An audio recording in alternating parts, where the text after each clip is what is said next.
오늘 서울중앙지법 형사합의 27부 심리로 열린 재판에서 2019년 3월 23일 오전 7시 대검 반부패 강력부장이었던 이 고검장에게서 전화가 왔다고 진술했습니다. 날씨입니다. 오늘 밤에는 강원도와 충북, 전남, 제주, 영남 등 전국 곳곳에 비가 조금 내리겠습니다. 내륙과 강원 산지에는 내일 아침까지 안개가 끼는 곳이 많겠습니다. 주말인 내일은 중부지방은 대체로 맑겠고 남부지방은 가끔 구름이 많이 끼겠습니다. 내일 아침 기온은 서울이 11도 등 전국이 6도에서 15도로 오늘보다 4도에서 7도 정도 낮겠습니다. 내일 낮 기온은 서울이 21도 등 오늘과 비슷하거나 조금 낮겠습니다. 서울지방 현재 기온 16.7도입니다. KBS 제일라디오 10시 뉴스를 마칩니다. 지금까지 아나운서 김기만이었습니다. KBS.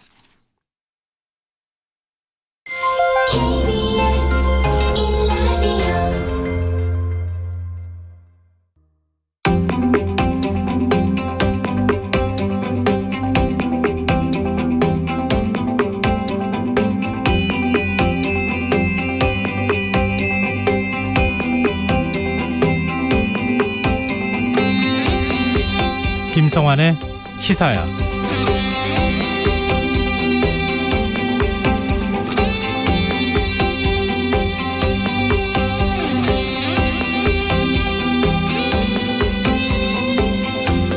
안녕하십니까. 시사평론가 김성환입니다. 윤석열 대통령이 오늘 코로나19가 확산하고 있는 북한에 백신을 비롯한 의약품을 지원하겠다고 밝혔습니다.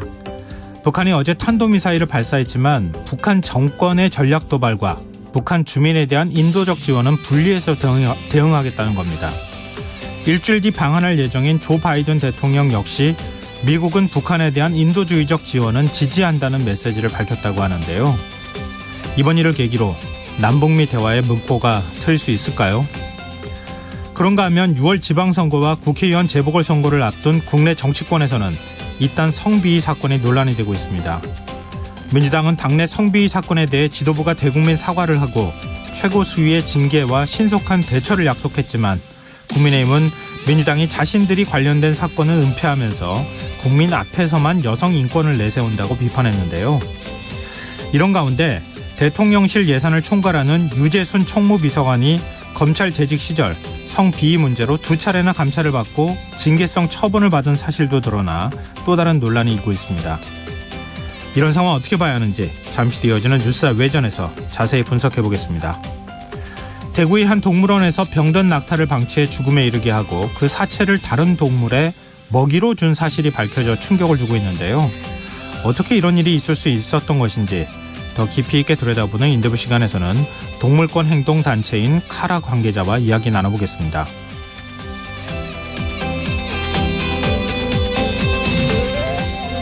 김성환의 시사는 청취자 여러분의 관심과 참여 기다립니다. 방송 내용과 관련해 의견 있으신 분들은 문자 보내주십시오. 당첨된 분들께는 모바일 상품권 보내드릴 텐데요. 참여하실 번호는 샵 9730이고요. 짧은 문자는 50원, 긴 문자는 100원의 정보 이용료가 부과됩니다. 콩 게시판을 통해서도 무료로 참여하실 수 있고요. 콩 어플리케이션과 KBS 일라디오 유튜브 채널을 통해서도 저희 방송을 실시간으로 시청 또 참여하실 수 있습니다. KBS 일라디오 김성환의 시사야. 그럼 지금 시작하겠습니다.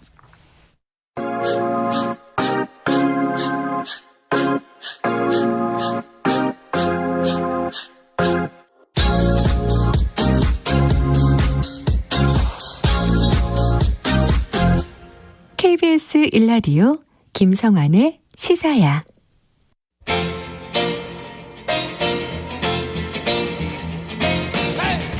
한 주 동안 있었던 뉴스 가운데 우리가 조금 더 깊이 들여다봐야 할 뉴스를 짚어보는 시간입니다. 뉴스의 외전, 늘 함께 하시는 패널 두 분 소개해드리겠습니다.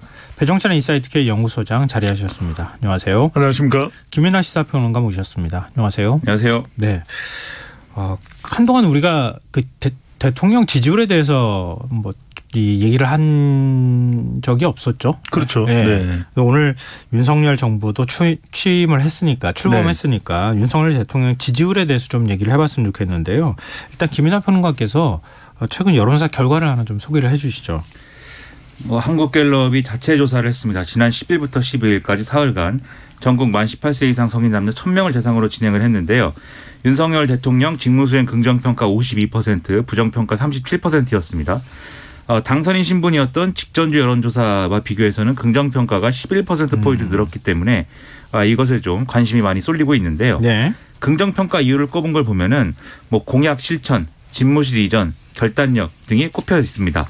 근데 부정평가 이유도 또 집무실 이전 이런 게 있고요. 인사, 공약 실천 미흡, 독단적 이렇게 꼽혀 있어가지고 네.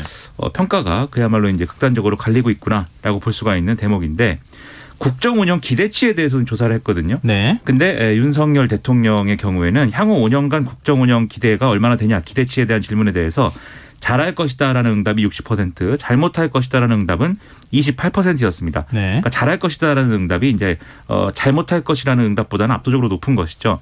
근데 역대 대통령의 취임 직후 국정 운영 기대치하고 비교를 해보면은 김영삼 대통령은 85%, 이명박 대통령 79%, 박근혜 대통령 마찬가지로 79%, 문재인 대통령 87%였었기 때문에 이 역대 대통령들과 비교하면은 이 수치 자체는 이제 낮은 수준이다라고 볼 수가 있겠습니다. 자세한 사항은 중앙선거 여론조사 심의 홈페이지에 나와 있습니다. 네. 배종찬 소장께서 네. 지금 여론조사 결과를 좀 분석해 주시면 어떨까요? 기대감이 좀 반영됐다고 봐야 되겠죠. 역대 당선인 만큼은 아니지만 네. 그래도 이제 취임식이 가까워졌고 이 조사가 이제 취임식이 있었던 날부터 수요일 목요일까지 3일간 이제 실시가 화수목 실시가 된 조사거든요. 네. 그럼 이 시점에 있었던 주요 이벤트를 보면은 취임식이 있었고 또 추경이 있었거든요. 네. 그러니까 이런 내용들이 다분히 좀 반영됐다고 봐야 되겠죠. 그래서 지금 당장의 어떤 평가라기보다는 긍정적으로 평가하는 이유를 보면은 뭔가 특별한 이슈가 뚜렷하지는 않습니다. 이유가. 그 이야기는 기대감이 반영된 것이다. 그래서 대체적으로 진영 간 대결 구도가 되고 있는 가운데서도 중간에 있는 유권자들이죠. MZ세대나 네. 여성이나 중도층의 기대감은 다른 응답자 층보다는 좀 높다. 이렇게 평가를 해야 되겠죠. 이게 취임식 있었던 첫날 청와대 시대를 마감하고 용산 시대가 시작이 된 거 아니에요? 그리고 청와대 개방 행사도 좀 그렇죠. 있기도 했었고. 근데 지금 이제 긍정평가 이후로 공약 실천 다음에 집무실 이전 그리고 부정평가 이후로도 집무실 이전 이렇게 지금 나오고 있거든요. 김인하 평론가께서는 어떻게 보세요?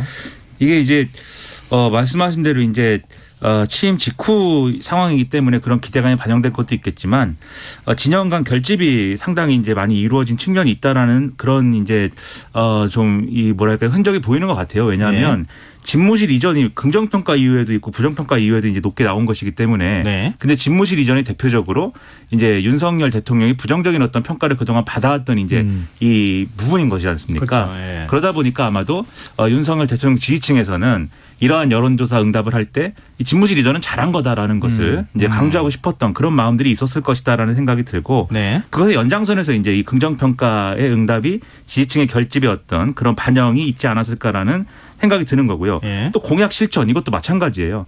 그 이제 윤석열 대통령이 최근에 이제 좀 논란이 되고 이런 사안은 공약을 잘 지키고 있다라는 것보다는 공약이 후퇴하는 거 아니냐, 지킬 수 없게 되는 거 아니냐. 이런 우려가 더 컸었던 거거든요.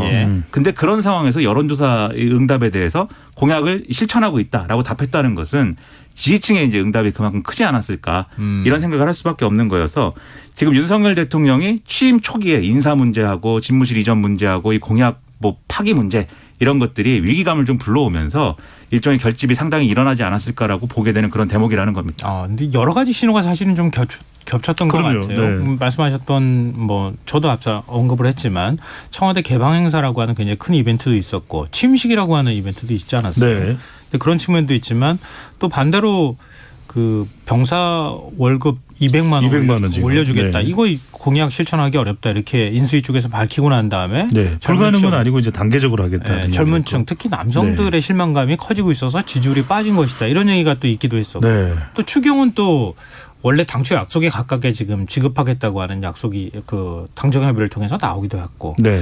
이런 혼재된 신호들이 어떻게 작동했을 것이냐 이게 이제 여론조사 분석이라는 거 아니겠어요? 쉽게 말씀드리면 기대보다 예상보다 더 파격적으로 잘하는 경우에 윤석열 대통령의 지지율은 더 올라갈 여지가 있는 거죠. 그래서 저도 관련돼서 칼럼을 썼습니다. 그 지지율을 분석을 해서. 네. 그래서 저는 어떻게 이야기를 했냐면 이념보다는 이념에서 실용으로 전환이 돼야 된다. 왜냐하면 자꾸 이념 따지고 보수 가치를 준용하겠다. 네. 이렇게 이야기를 해버리면은 국민들은 좀 그런 것에서 벗어날 줄 알았는데 그게 아니네. 이런 평가를 할 수 있는 것이고 그다음에는 제가 제시를 했던 것은 뭐냐면은 결국은 여소야대 국면이거든요. 네. 굉장히 어려울 수밖에 없습니다. 취임사에서 뭐 반지성주의도 이야기를 하고 했습니다만 결과적으로는 그런 마음은 갖고 있더라도 그래도 겉으로는 계속해서 소통하고 통합하면서 더불어민주당을 국정 파트너로 의회 법이나 이런 법안 통과, 개혁 법안 통과를 위해서는 새 정부에서 법안 통과를 위해서는 협조하고 협력하지 않을 수가 없거든요. 네. 그래서 더 자주 만나라. 더불어민주당 관계자들하고 더 자주 만나고 대화를 나누면서 통합과 협치의 에너지를 좀 더 샘솟게 했을 때 그때 윤석열 대통령의 지지율은 더 올라갈 수 있다. 이렇게 평가를 하는 것이죠. 네, 알겠습니다. 혹시 김은하 평론가 하실 말씀이 없으시면 제가 이것 좀 여쭤보고 싶은데요. 북한이 이제 무력 시위에 본격적으로 나서고 있는 상황이잖아요. 윤석열 정부 대북 정책의 첫 시험대에 올랐다. 뭐 이런 표현까지 나오고 있는데 북한의 탄도미사일 발사 직후에 이 NSC가 아니라 안보 상황 점검회의를 연 것을 두고 또 논란이 일고 있는 상황이기도 하고요. 윤석열 대통령이 또 오늘 대북 인도적 지원을 언급하면서 백신 지원 가능성을 언급을 했단 말이에요. 또 앞으로 북한과의 어떤 관계나 문제들을 어떻게 풀어가느냐 이것도 지지율에 영향을 좀 미칠 요인이 되지 않을까요? 그렇습니다. 이게 우려가 있던 부분이 윤석열 대통령이 인수위 시절 그리고 후보 시절에 내놨던 어떤 대북 정책의 비전이라든가 로드맵 이런 걸 보면은 이명박 정권 때 이제 비핵 개방 3선을 떠올리게 하는 네. 그러한 맥락들이 있었어요. 그래서 북한이 비핵화에 대해서 어느 정도 실효적인 어떤 실천을 하지 않으면은 경제협력은 불가능하다는 어떤 취지의 그러한 어떤 생각을 할 수 있는 그런 대책들을 많이 얘기했는데 근데 그렇게 될 경우에는 사실 과거의 오류를 반복하는 꼴이 될 수 있는 거거든요. 이명박 정권도 이게 꼭 무슨 뭐 진보 보수의 문제가 아니고 이명박 정권도 마지막까지 이제 남북 관계를 풀지 못했기 때문에 그게 정권에 상당한 부담이 됐었고 그렇기 때문에 박근혜 정권에서는 이 대북 문제에 대해서는 한반도 신뢰 프로세스라든가 이런 새로운 틀을 그래서 갖고 나온 거지 않습니까? 네. 그래서 대북 문제를 못 풀면은 그게 이제 문제가 되는 건데 그런데 지금 북한의 상황 그리고 대외적인 어떤 상황들을 보면은 지금 거의 이제 핵실험의 목전에 와 있는 것이고 이 남북 관계를 윤석열 대통령 임기 내에 풀기 상당히 어려워질 수 있다라는 신호들이 있어요. 거기다가 대북 정책까지 강경책으로 가게 되면은 이거 남북 관계를 풀기 위한 계기를 마련하기가 대단히 어려울 것인데 그런데 이 지금 뭐 마침 이제 등장한 변수가 결국 북한의 이제 오미크론 변이가 이제 확산이 되면서 이걸 계기로 해서 방역 협력이나 이런 걸 통해서 백신도 공유를 한다든지 치료제를 공유를 한다든지 이런 것들이 가능해진 환경이지 않습니까? 네. 그럼 이런 것을 이제 고려를 해보면 이게 결국은 이 코로나19에 대응해야 된다라는 것에 있어서는 이게 뭐 여러 가지 뭐 비핵화가 전제가 돼야 된다든지 무슨 뭐 이런 것들은 필요가 없는 거잖아요, 사실. 이거는 이제 인류가 공동으로 대응을 해야 되는 문제이기 때문에 그렇기 때문에 이 부분에서 이게 돌파구를 인도적 지원을 통해서 돌파구를 찾고 이런 이제 관계 개선으로 이 연결할 수 있으면 사실 성과를 기대해 볼 만하다는 생각은 저도 이제 할 수 있거든요. 네. 그래서 실제로 그런 것이 남북관계 개선으로 이어지는 방법을 찾아낸다고 하면은 저는 이전의 우려를 상당히 불식시킬 수 있는 그런 중요한 어떤 계기가 되지 않을까라고 생각을 합니다. 저는 오히려 네. 이 부분이 메시지를 분명하게 했다고 봐요. 왜냐하면은 취임사에서 자유를 이야기했을 때 그 자유가 왜 35번이나 이야기를 했을까? 통합과 공정은 많지 않은데 그 자유는 저는 헌법 정신으로 읽었거든요. 네. 그래서 헌법 정신 세 가지다. 하나는 보수 가치를 강조하는 것이고 또 하나는 시장 경제를 중시하는 것이고 마지막으로는 안보 관계거든요. 저는 분명히 메시지를 분명히 했다. 군사와 비군사, 즉 인도적 지원과 비인도적 지원에 대한 구분을 오히려 메시지를 분명히 했다고 봐요. 왜냐하면 결국 남북 관계는 윤석열 정부에서도 굉장히 어려운 문제일 수밖에 없거든요. 그런데 이제 지금 바이든 대통령이 방한해서 한미 정상회담을 하는데 남쪽에서 대한민국이 또 한미 동맹이 주도권을 가져가기 위해서는 어떤 메시지가 필요할까? 지금 전혀 대화가 안 되고 있는 상황이거든요. 네. 그런데 저는 오미크론 이 코로나 방역을 통해서 분명하게 했다. 왜? 인도적 지원 얼마든지 해줄 수 있는데 비핵화 핵실험한다? 그럼 우리는 언제든지 단호하게 강경하게 돌아설 거야. 저는 이 메시지를 분명하게 했다고 봐요. 네, 알겠습니다. 만약에 남북 관계가 이번 인도적 지원으로 잘 풀린다 그러면은 지지율이 한 단계 이렇게 더 뛸 수 있는 그런 가능성이나 여지가 또 있을 수 있지 않겠습니까? 기대감이 상당히 커질 거예요. 그렇죠. 네. 그런 측면도 우리가 좀 고려해야 될 것 같고요. 근데 이번 여론조사에서 또 눈여겨볼 부분이 정당 지지도였는데요. 앞서 이제 저희가 인용했던 갤럽 여론조사 결과를 좀 다시 한번 말씀드리면 국민의힘 지지율이 45%, 7년 6개월 만에 최고치를 기록했고요. 그런가 하면 민주당은 일주일 만에 지지율이 10%포인트나 하락한 것으로 나타났어요. 그러니까 양당 간 지지율 격차가 14%포인트로 지금 벌어진 상황인데요. 또 이 여론조사 결과 나오는 이 무렵에 민주당에서 일단 성비위 사건이 또 다시 또 발생하지 않았어요. 박한주 의원을 제명을 하는 조치를 취하고 또 지도부가 대국민 사과를 하기도 했는데요. 이 민주당 지지율, 뭐 국민의힘 지지율이 올라가는 건 또 올라가는 거지만 이게 아무래도 여당 위치에 올라갔으니까 올라갈 수 있겠지라고 이제 우리가 상식적으로 생각할 수 있을 것 같은데 네. 민주당 지지율이 이렇게 큰 폭으로 빠지는 거 원인은 어디 있다고 보십니까? 두 글자죠. 실망. 실망. 네, 저는 이게 굉장히 크다고 네. 봅니다. 왜냐하면 거대 야당이거든요. 근데 국민의힘이 그렇다고 해서 뭐 특별하게 잘했느냐? 저는 그렇지는 않다고 봅니다. 뭐 또 차유람 당구 선수를 영입하고 이런 게 어떤 목적과 효과를 노렸는지는 모르겠습니다만 네. 여성들의 표심을 조금 더 끌어당기겠다는 그렇게 의미와 또 선거공학적 전략으로도 풀이되는데 뭐 그렇게 시도하는 것 자체를 우리가 뭐 비난하거나 비판할 수는 없겠죠. 선거라는 것은 또 이겨야 되는 거니까. 근데 이제 더불어민주당만 놓고 보면 국민의힘은 다분히 대통령의 이제 지지율이 올라가니까 연동되는 현상이 있을 테고요. 네. 더불어민주당 저는 세 가지로 봅니다. 결과적으로는 이게 이모 한국 쓰리엠의 이 후폭풍 타격이다. 한동훈 법무부 장관 후보자 그렇죠. 인사청문회 때 뭐 이른바 이제 실수를 예. 했다고 하는 거예요. 많이 민주당 기대를 의원들이. 했거든요. 네. 그래도 여기에는 법사위에는 뭐 다분히 경쟁력이 있는 율사 출신들이 포진하고 있지 않습니까? 예. 그러면 상당히 그래도 한동훈 후보자에게 예리하고 설득력 있는 그런 질문을 퍼부어 줄 것이다라고 생각했는데 완전히 그냥 뭐 멘탈 붕괴가 오는 거죠. 이렇게 되면. 그래서 저는 이것이 기대와 능력과 도덕에 대한 기준 자체가 무너진 것이다. 그리고 김성환 앵커께서 말씀하셨을 때 저는 이 부분이 큽니다. 성비위. 네. 이건 왜냐하면 다른 정당 그러니까 국민의힘보다는 도덕적인 이 수준에서 도덕적인 기준에서 더 높은 잣대를 들이대게 되는 것이 민주당이거든요. 네. 근데 이렇게 되면은 어떤 현상이 발생할 수 있냐면 그럴 수 있습니다. 자, 중간지대에 있는 유권자들이 청문회를 보고서 MZ세대나 여성이나 중도층 이탈할 수가 있겠죠. 그런데 성비위가 있으면 어떻게 되겠습니까? 저는 지지층도 이탈이 되는 겁니다. 예. 그래요? 왜 이래요? 그러니까 저는 이게 그래서 타격이 크다는 것이죠. 네. 김은혜 평론가 어떻게 보십니까? 마찬가지인데요. 그러니까 중도층과 아마도 이제 그 지지층의 지지율이 같이 빠졌을 것 같아요. 이게 대선 직후에 이제 민주당이 대선에선 비록 졌지만 앞으로는 기존의 이제 민주당과 좀 다른 색깔의 어떤 민주당이 될 수 있도록 그래서 다른 색깔이라는 거는 뭐 정책이나 노선을 바꾼다는 의미가 아니고 대선에서 진 이유가 있으니까 그 이유 중에 부정적인 것들을 좀 보완하고 새로 거듭나는 그런 정치 세력이 된다.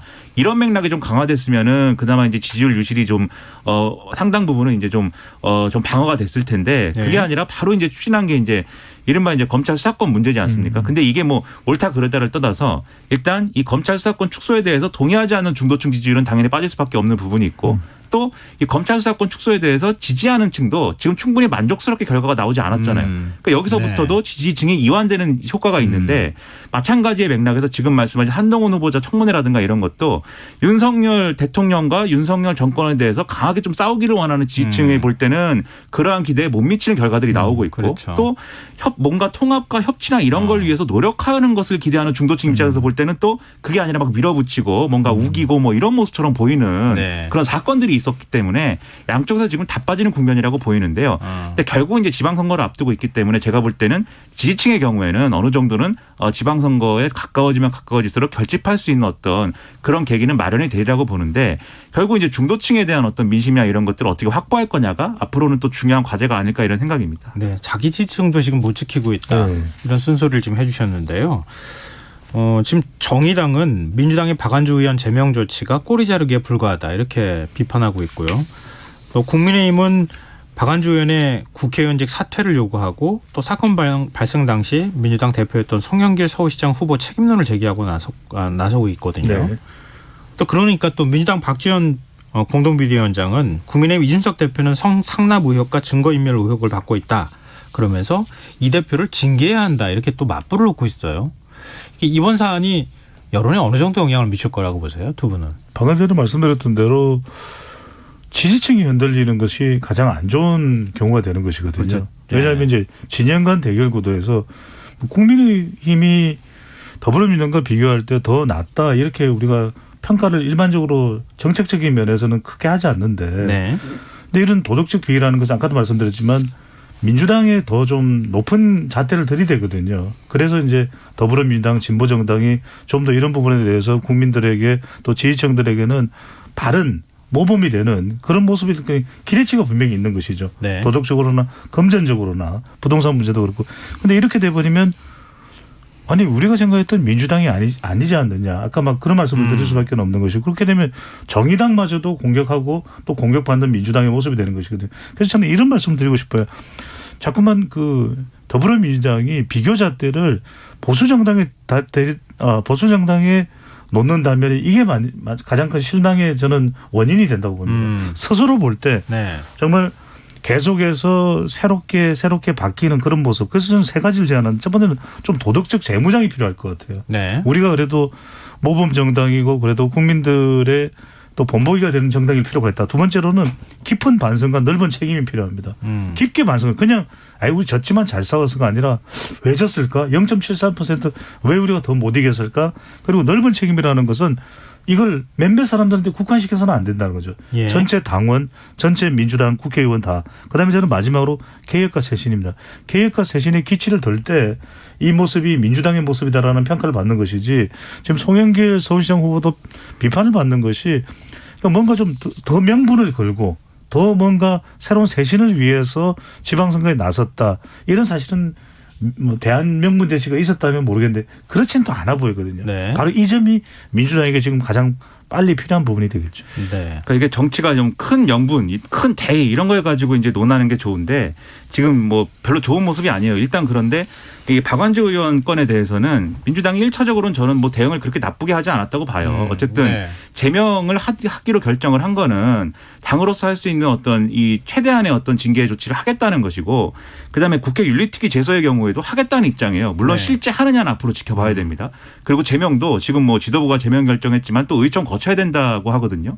그리고 의총에서 이제 제명 결정을 추인할 거냐 이것도 봐야 되겠지만 어쨌든 뭐 그제 어제까지 있었던 일들에 대해서는 저는 뭐 그렇게 민주당이 나쁜 대응했다고 보진 않아요. 다만 그 이후 상황들에 대해서 예를 들면은 이제 박지원 위원장이 이준석 대표의 성상납 의혹, 증거인멸 의혹 왜 이제 국민의힘에서는 빨리 처리 안 하냐, 지방선거 전에 처리해야 되는 거 아니냐 이런 얘기들을 하고 있는데 네. 이런 메시지를 이런 이 이준석 대표 문제를 처리하지 않으면 국민의힘은 우리 비판할 자격이 없다 이렇게 접근하지 말고 그게 중요한 게 아니니까 그렇게 접근하는 게 아니라 정치권 전체의 반성이 필요하다. 그런 반성의 어떤 계기를 만들기 위해서 우리 노력하자 이렇게 얘기하는 게 훨씬 더 설득력이 있다고 보거든요. 왜냐하면 이런 문제들 여성이 어떤 성적인 어떤 착취의 어떤 대상이 되고 그러한 어떤 이 성적인 어떤 비위의 대상이 되고 이런 사건들이 비단 뭐 민주당 내에만 있겠습니까? 그렇지 않을 거예요. 정치권 전반에 이제 있을 수 있는 사건이기 때문에 그렇기 때문에 같이 반성하고 같이 해결하자는 메시지가 제가 볼 땐 필요해 보이는데 이게 남탓 얘기가 되고 서로 이제 싸우기 위한 어떤 그런 수혜처럼 활용돼 버리면 오히려 이 문제를 제가 볼 땐 정치권이 스스로 풀 수가 없구나. 이 이제 생각만 들게 하는 것이기 때문에 여기에 있어서는 큰 대의 명분을 먼저 제시하고 거기에 따르는 모습을 보여주는 세력이 국민들에게는 뭐 짧게는 뭐 당장은 뭐 손해일 수는 있어도 장기적으로는 그 모습을 보여주고 설득력 있게 제시하는 게 훨씬 더 이득으로 돌아올 거라고 생각을 합니다. 네. 지금 뭐 이 본격적인 선거전이 시작된 거잖아요. 네. 지금 일선에서 엄청나게 많은 후보들이 뛰고 있는 상황인데 맞습니다. 특히 민주당 후보들 다 각자 열심히 각 지역에서 뛰고 있는 상황인데 네. 당 국회의원이 성비위 사건 이렇게 덜컥 걸려가지고 제명 조치 받고 또 거기에 대한 비난 여론 쏟아지면 아마 좀 다리에 힘이 풀리지 않을까 그런 생각이 좀 들더라고요. 그럴 수밖에 없죠. 왜냐하면은 지방선거라는 건 결국 후보들이 나서서 평가받는 것도 있지만 당에 대한 평가도 뒤따르는 것이거든요. 그렇죠. 그런데 후보들이 나갔을 때 제일 맥 빠지는 게 정당 지지율이 내려갈 때입니다. 나는 열심히 뛰고 있는데 정당 지지율이 내려가면 속절없이 표를 잃을 수밖에 없는 상황이거든요. 그런 만큼 빨리 이 부분을 신속하게 추스려야 되고 수습을 해야 되는 것이죠. 근데 제가 이준석 대표 성상남 의혹 이거 민주당에서 역공으로 취하고 있는 거 이게 효과가 좀 있을 거라고 보세요?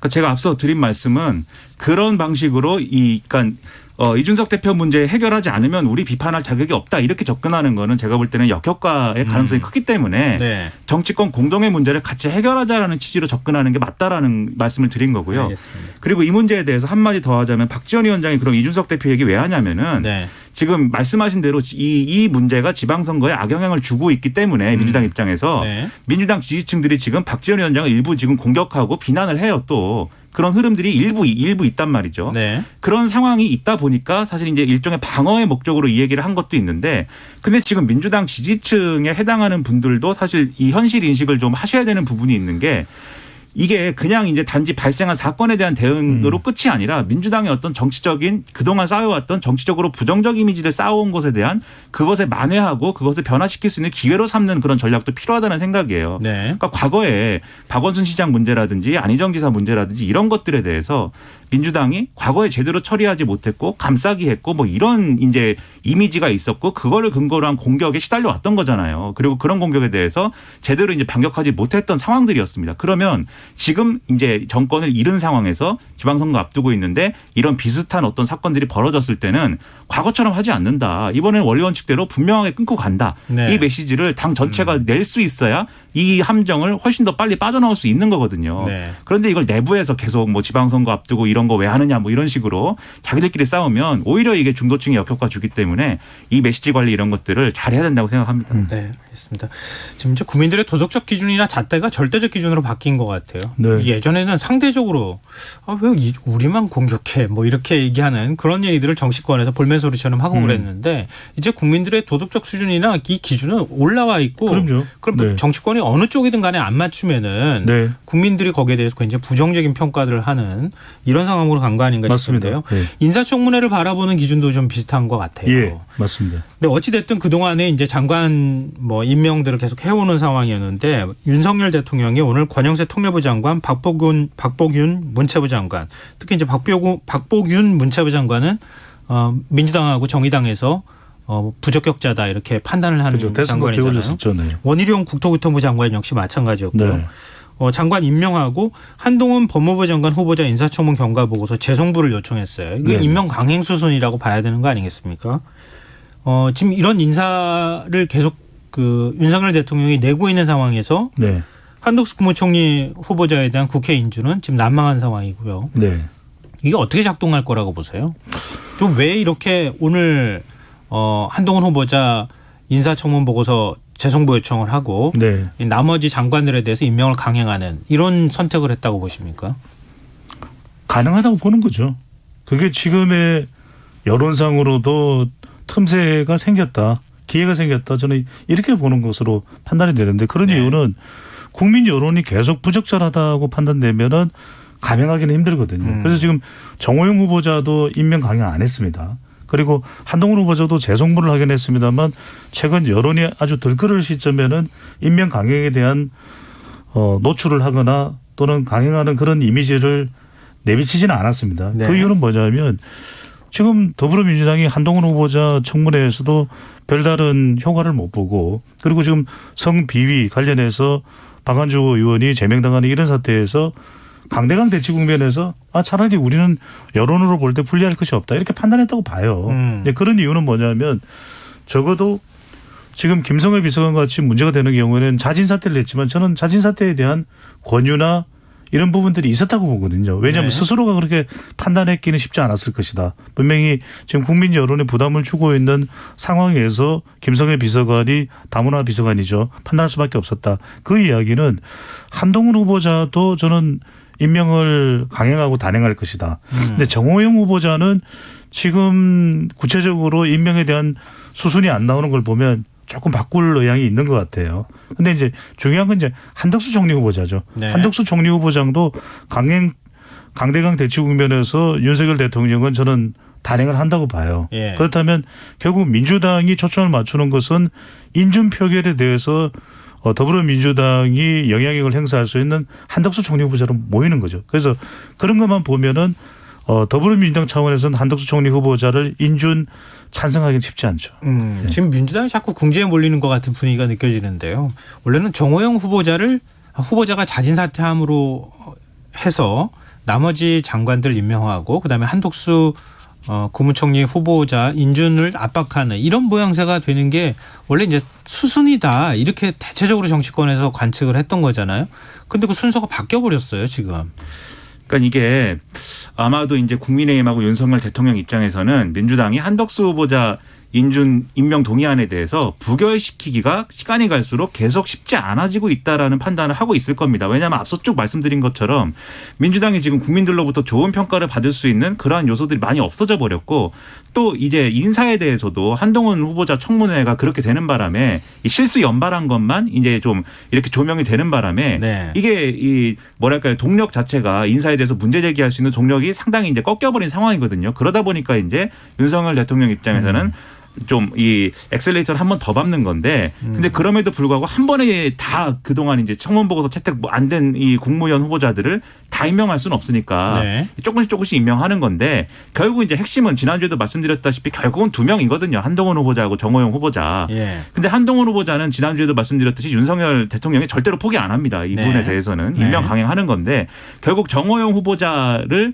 어떤 방식으로든 정리하면 민주당이 그것을 인정하고 용인할 거냐의 문제인데 인정하고 용인하는 수밖에 없을 거다라는 쪽으로 가까워지고 있다라고 윤석열 대통령은 판단하고 있는 거죠. 근데 민주당 입장은 지금도 아마 그것만으로는 안 된다일 거예요. 그래서 두 명 다 낙마시켜야 한다 이렇게 본다는 거죠. 그렇죠. 근데 이제 두 명 다 낙마가 되지 않는 경우에 그럼 다른 어떤 뭔가를 가지고서라도 균형을 맞춰야 된다라는 입장일 것인데 네. 그거 관련해서 이제 국민의힘이 이제 이 협상에 나름대로의 묘가 필요한 거고 다만 정호영 후보자는 오늘도 이준석 대표가 윤석열 대통령하고 뭐 이 만나가지고 여전히 부정적인 기류나 이런 것들을 전달했다는 거 아닙니까? 네. 정호영 후보자는 임명 강행하기가 매우 어렵고 쉽지 않을 것이라고 봅니다. 네, 알겠습니다.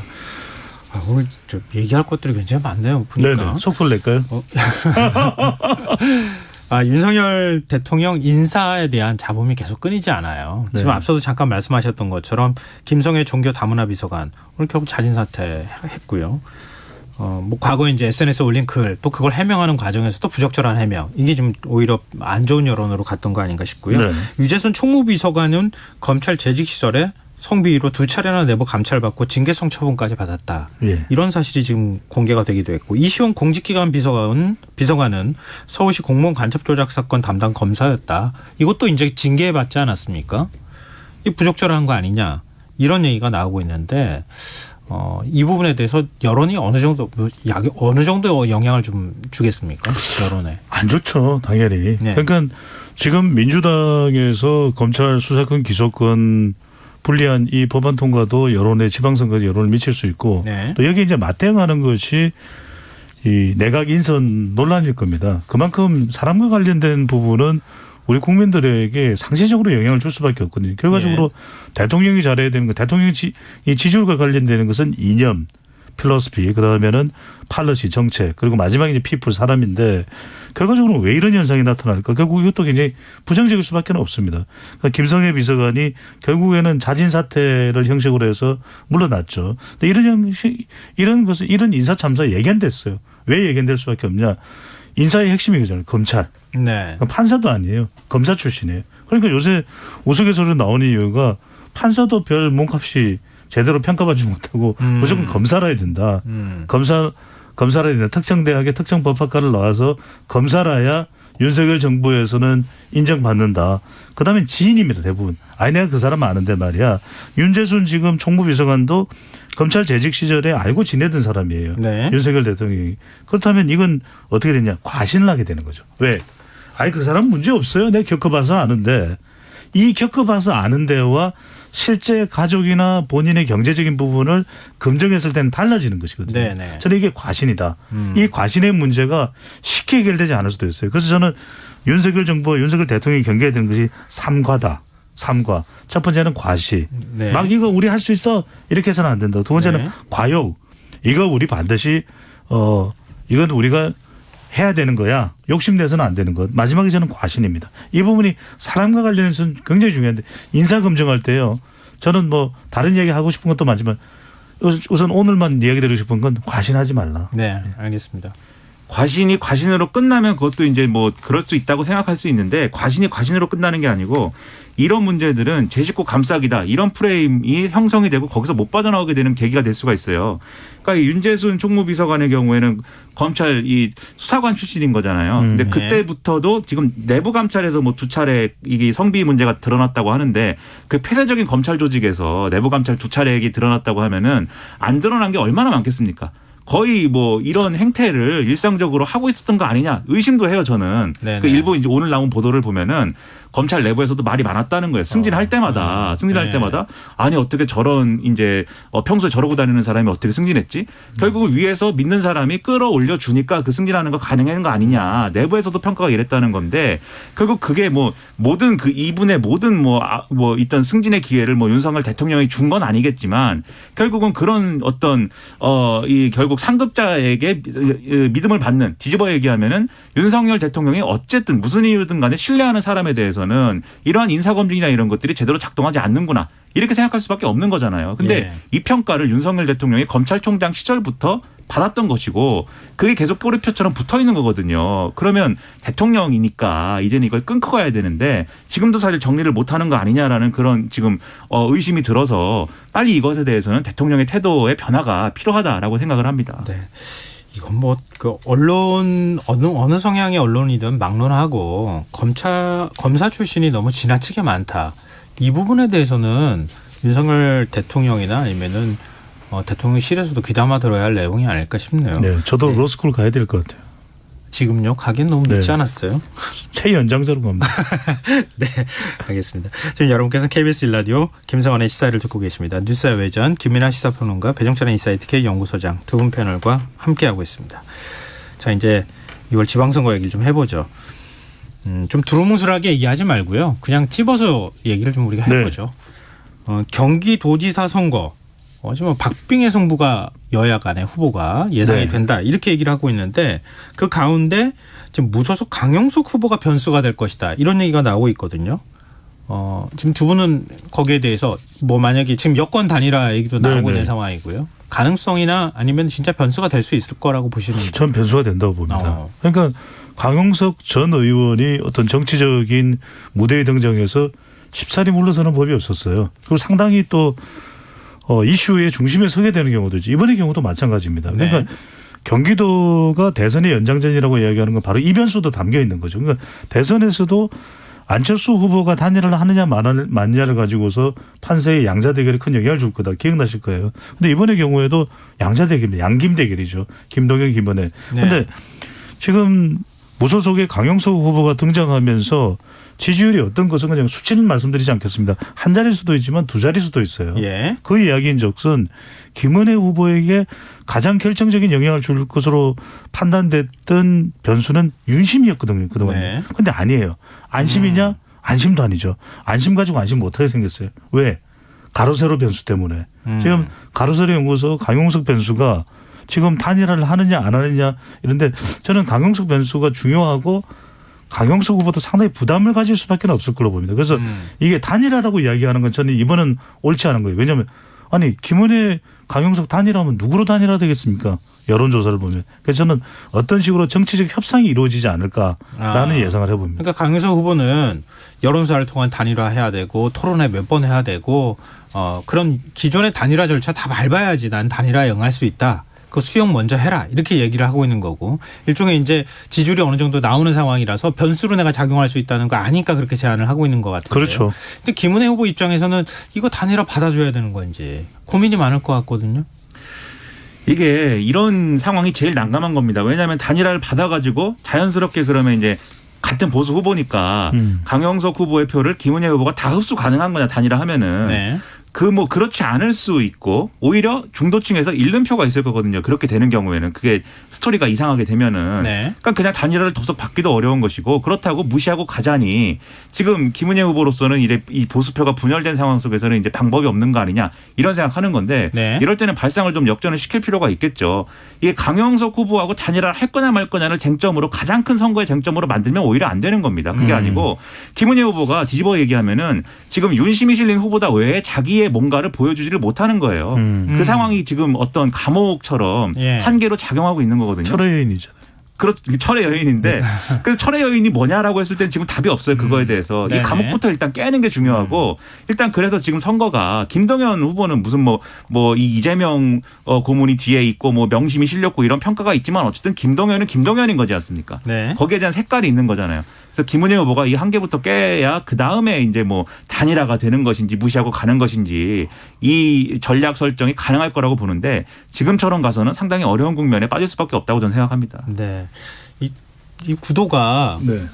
김동연, 김은혜 두 후보가 거의 팽팽하다. 그렇죠. 네. 여론사 상으로는 예. 사실 뭐 격차를 따지기가 어려운 이런 이제 그 수치가 나오고 있는 상황이기 네. 때문에 지금 강용석이라고 하는 맞습니다. 무소속 후보의 몸값이 올라가는 네. 이런 현상이 나타나는 것 같아요. 근데 말씀하셨던 것처럼 단일화가 그렇게 효과가 있을까? 여러 가지 하여튼 의문이 남는 저는 이런 이제 상황이 정치 아닐까 싶네요. 협상은 필요하지 않을까 생각이 듭니다. 그러니까 물밑 협상이 있을 그러니까요. 것이다. 네. 알겠습니다. 오늘 뉴스 외전 여기서 마무리하겠습니다. 지금까지 김민하 시사평론가 배종찬 인스타K 왜요? 이 시작 아니에요? 깜짝 놀랐습니다. 네, 오늘 여기서 마무리하겠습니다. 배종찬 인사이트 K 연구소장 두 분 패널과 함께했습니다. 오늘 말씀 고맙습니다. 고맙습니다. 고맙습니다.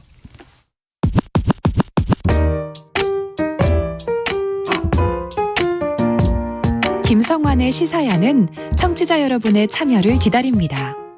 문자 샵 9730으로 여러분의 의견 보내주세요. 짧은 문자는 50원, 긴 문자는 100원의 정보 이용료가 부과됩니다. 애플리케이션 콩, 유튜브 채널 KBS 일라디오에서는 무료로 참여하실 수 있습니다. 올 가정의 달을 맞아 아이들과 동물원에 다녀오신 분들 많으실 텐데요. 한 동물원에서 병에 걸린 낙타를 방치해 죽음에 이르게 하고 심지어 그 사체를 다른 동물에게 먹이로 줬다는 사실이 드러나 충격을 주고 있습니다. 오늘 인터뷰 시간에서는 동물원의 관리 부실, 동물 학대 문제가 얼마나 심각한지 또 해결할 방법은 없는지 동물권 행동 카라의 고현선 활동가 연결해서 얘기 나눠보도록 하겠습니다. 고현선 활동가님 안녕하십니까? 네, 안녕하세요. 네, 이번에 문제가 되고 있는 게 지금 대구에 있는 동물원이죠? 네, 맞습니다. 지금 동물학대 혐의로 기소가 됐다고요? 네, 동물학대 혐의뿐만 아니라요. 동물보호법, 야생생물법, 동물원법 이렇게 세 가지 위반 혐의로 기소되어 있습니다. 구체적으로 어떤 문제 때문에 그러니까 혐의가 이런 이제 세 가지 혐의 말씀하셨는데 적용이 된 네. 겁니까? 이 대구 동물원이 체험형 동물원이었는데 네. 코로나로 인해서 수익성이 없어지니까 동물을 완전히 방치한 채로 영업을 중단했던 걸로 보여요. 네. 그래서 뭐 현장이 오물로 가득 차 있었고 먹이도 제대로 공급하지 않았고 그리고 현장에서 그 약간 계단 같은 곳에 염소가 목매달려 있는 것도 발견이 됐었어요.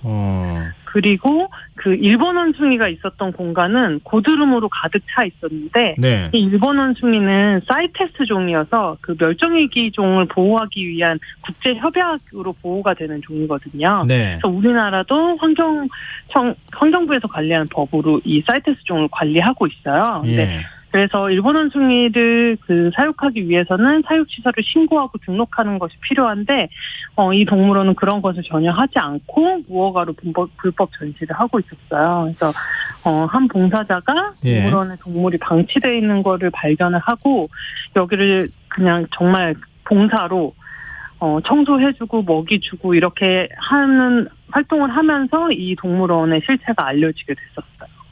근데 그 동물원이 뭐 경영난을 겪어가지고 문을 닫을 수는 있을 것 같은데요. 네. 이렇게 관리하는 직원까지 다 내보내고 동물들을 지금 뭐 예를 들면 먹이를 준다거나 최소한의 보호를 하는 이런 걸 전혀 하지 않은 거예요? 네, 전혀 하지 않은 걸로 보이고요. 뭐 동물원 측에서는 자기들이 청소도 하고 먹이도 제공했다 이렇게 말을 하지만 그 동물원이 물이 안 나오는 상태였다고 하고요. 예. 그리고 이 봉사자가 갔을 때 정말 바닥이 발 디딜 틈 없이 오물로 가득 차 있어서 분뇨로 가득 차 있어서 동물들이 그냥 분뇨 위에서 생활하고 있었다고 해요. 그리고 먹이랑 물을 이제 그 봉사자가 굉장히 멀리서 이제 길어서 가져다 줬는데 네. 그렇게 줬을 때 굉장히 허겁지겁 물을 먹고 먹이를 먹는 모습으로 추정해 볼 때 먹이랑 물도 전혀 제대로 제공되지 않았었던 걸로 보여요. 지금 검찰 조사 과정에서 그 동물원 대표가 폐사한 낙타를 먹이로 주라고 지시를 한 사실이 밝혀졌다고 해요. 네, 맞아요.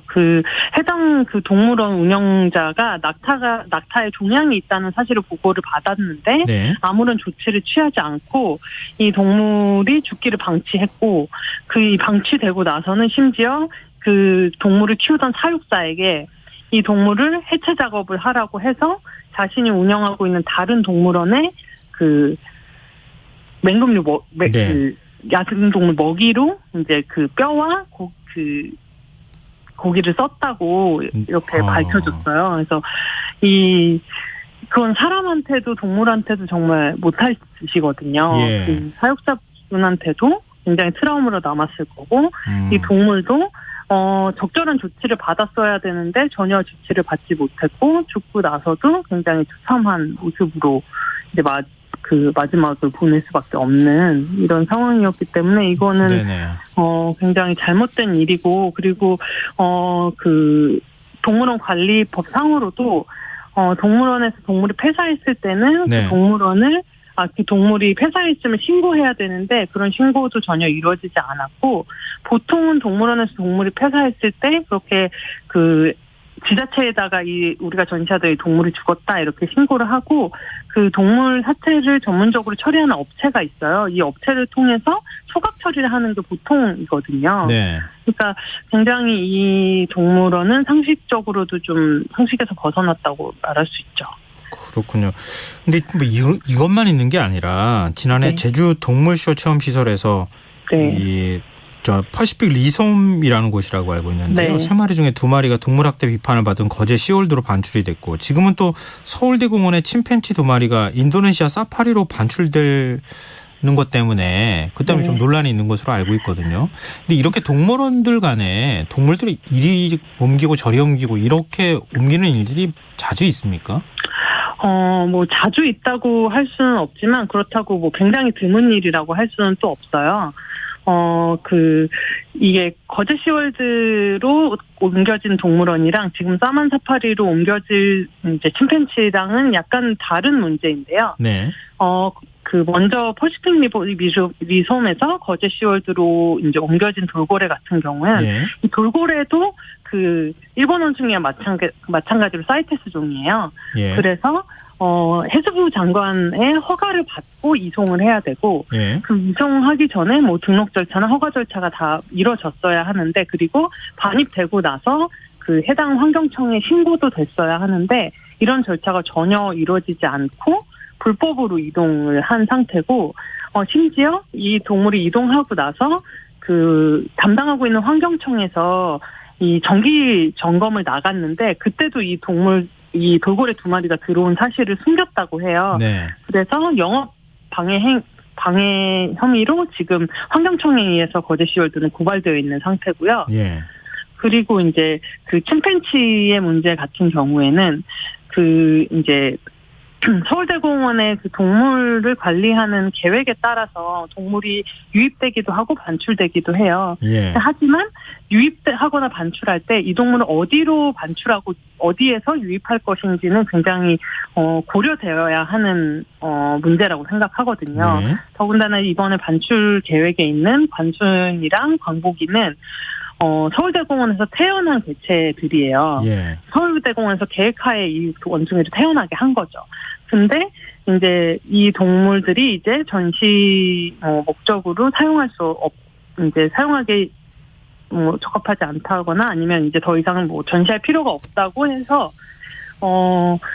그 사만사파리라는 곳으로 이제 반출하게 되었는데 이 사만사파리라는 곳은 동물에게 그 수면제 같은 것을 써서 사진을 찍게 한다든지 동물 쇼를 한다든지 이런 동물복지 개념이 좀 부족한 동물원이에요. 그래서 이런 후진적인 동물원의 그 동물을 반출한다는 것에 대해서 이제 동물단체들과 시민들이 반대를 하고 있는 거고요. 네네, 알겠습니다. 그 서울대공원이면은 그래도 우리나라에서 가장 큰 규모를 갖고 있고 동물권 보호에 그래도 신경을 쓰는 것으로 알고 있거든요. 지금 현행 법률 동물원을 관리하고 운영하고 거기에 있는 동물들을 어떻게 동물권을 보호하면서 해야 되는지에 대한 어떤 기준이 되는 법률이 없습니까? 지금 동물원 수족관법이 있기는 하지만요. 이게 2017년에 이제 입법이 될 때 굉장히 약간 반쪽짜리 법률로 입법이 되었어요. 예. 뭐 이해관계자들이나 뭐 이렇게 논의 과정에서 굉장히 주요한 상황들이 삭제된 채로 이제 그 법안이 들어가는 바람에 지금 뭐 관리 규정들은 있지만 이런 관리들이 제대로 되고 있지 않은 상태고, 예. 그리고 이 법을 따르지 않는다고 해도 처벌 그 조항이 강력하지 않은 탓에 그 좀 유명무실한 게 되고 있어요. 그리고 이 동물원을 이제 등록제로 동물원이랑 수족관 등록제로 지금 운영을 하고 있기 때문에 네. 일정 요건만 갖추면 동물원이나 수족관을 이제 등록해서 운영을 할 수 있고, 그렇지만 그 일정 요건이라고 하는 것들이 동물의 생활하기에 충분한 요건을 제공하기에는 턱없이 부족하거든요. 네네. 근데도 불구하고 이런 요건에 부합하지 못하는 동물원이나 수족관을 처벌할 조항도 마땅치 않고. 지금 동물원법 개정안이 네. 국회 계류 중이라고 알고 있거든요. 네, 맞습니다. 그러면 어떤 내용을 개정하는 겁니까? 일단 가장 대표적으로 알려진 것이 동물원을 허가제로 바꾸는 거예요. 아, 등록제에서 허가제로 바꾼다. 등록제에서 허가제로 바꿔서 좀 더 강력하게 관리를 하겠다는 거고. 네. 그리고 또 하나 중요한 것은 그 동물들이 네. 예, 말씀하십시오. 네. 동물들 개정안에는 그 동물들이 신체 정신적 스트레스를 유발하는 행위를 금지하고 있어요. 예. 그러니까 뭐 열악한 환경에서 동물을 사육한다든지, 아니면 뭐 과도하게 전시 시간이 길다든지, 아니면 뭐 체험 같은 걸로 동물을 과도하게 접촉하다든지, 이런 것들을 다 금지할 수 있는 조항이 생기게 됩니다. 아, 그렇군요. 이전보다 확실히 이제 동물권 보호에 대한 규정이 좀 네. 강화되는 이런 형태의 법안이 이제 통과만을 기다리고 있는 상황이다, 이런 건데요. 네, 맞습니다. 여야 의견은 합의가 이루어진 겁니까? 여야는? 딱히 그 수족관 동물원법에 대해서 반대를 의견을 내고 있는 국회의원은 없어요. 하지만 적극적으로 이게 검토가 되고 있지도 않아요. 지금 이게 1년째 국회에서 계류 중인데요. 예. 이번 그 회기에 꼭 통과가 됐으면 하고, 좀 이게 이제 시민들의 관심이 많아질수록 이 법이 좀 통과될 가능성이 높아질 거라고 생각해서 지금 청취자 여러분들이 많은 관심을 좀 주시면 감사하겠습니다. 네. 근데 지금 이제 얘기 들으시면서 이거 우리나라만의 문제인가? 외국에도 비슷한 네. 법률이 있어요? 외국도 뭐 법률에 의해서 동물원을 관리를 하고 있고, 뭐 우리가 소위 말하는 선진국이라고 하는 나라들은 전시동물들의 동물 복지를 굉장히 고려하는 법들을 가지고 있습니다. 아, 그렇군요. 또 우리가 조금 늦은 편에 속한다는 말씀이시군요. 네, 맞습니다. 지금 방금 전에 뭐 청취자분들의 관심을 좀 호소하기도 하셨는데, 네. 마지막으로 이제 동물원 이제 찾는 분들도 굉장히 많이 계시잖아요. 네. 꼭 이런 건 이렇게 좀 해주셨으면 좋겠다, 부탁하시거나 하실 말씀 있으시다면요. 이게 동물원이나 수족관을 방문하시는 분들은 동물 학대나 약간 동물 복지가 저해되는 것을 바라고 방문하시는 분은 한 분도 안 계실 거예요. 네. 그래서 동물원이나 수족관에서 동물을 만나셨을 때 이 동물이 하고 있는 행동이 이 동물한테 자연스러운 일인지, 이 동물은 야생에서 어떤 모습일지, 이런 걸 좀 생각해 보시면 만나고 있는 동물이 지금 열악한 환경에 있는지 아닌지 판단하실 수 있을 거라고 생각을 해요. 네. 그래서 동물을 위해서 동물만을 위해서 저희가 주장을 하는 건 아니에요. 사회가 동물을 대하는 태도가 결국은 약자를 대하는 태도가 되고, 모든 생명을 알겠습니다. 존중하는 태도를 나타난다고 생각해요. 그래서 네. 앞으로도 저희 알겠습니다. 열심히 활동할 테니까 많은 관심 부탁드립니다. 네, 오늘 말씀 고맙습니다. 네, 감사합니다. 네, 지금까지 동물권 행동 카라의 고현선 활동가였습니다. KBS 라디오 김성환의 시사 1부 순서는 여기서 마무리하겠습니다. 전 11시 정각 2부에 다시 오겠습니다.